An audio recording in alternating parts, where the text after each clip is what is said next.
Dahil bunga ng marangbo, mga lods, oh. Dahil bunga, no? Oh.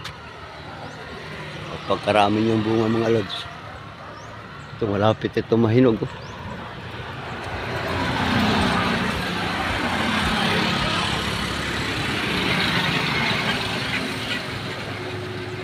Marang. Dahil bunga.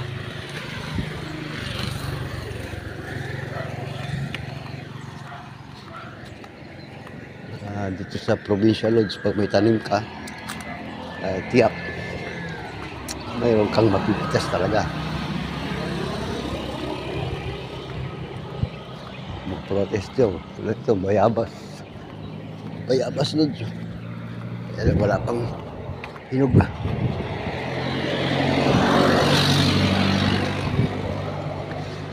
Tulad sa bahay ng Belgium National. Hindi ko nga maintindihan kung anong klaseng bahay ito, lods, dahil yung atip nito, lods, ay yari sa lupa na mayroong sin, pero lupa yung nakapatong sa kanyang bubong ng kanyang bahay.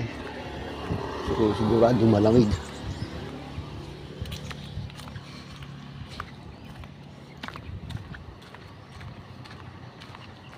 Ito yung tulay ng in between ng Upper Ilang at saka Lower Mojang, lods.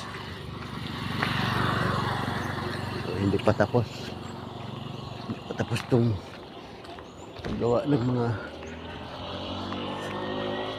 proyekto ni dating President Duterte kay Tatay Digong, ng mga proyekto ito, mga lods.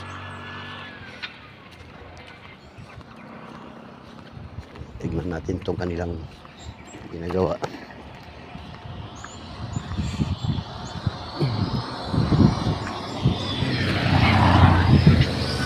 Nakarip-rap, oh. Yan ang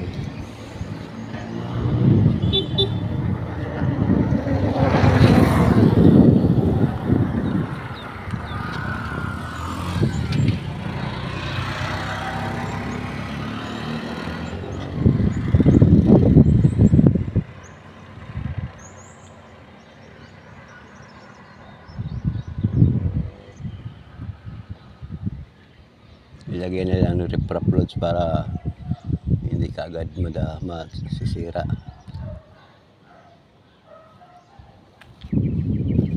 Ganda ng tulay na ito.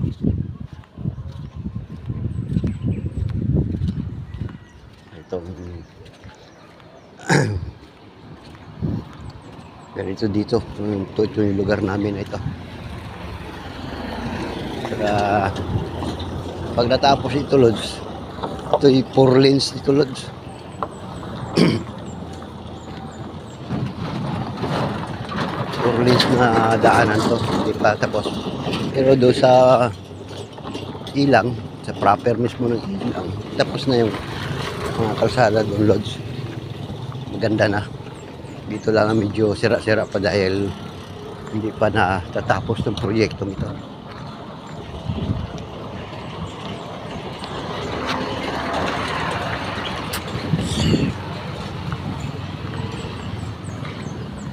Maaga pa pero sobrang init na. Pagkainit na ng panahon.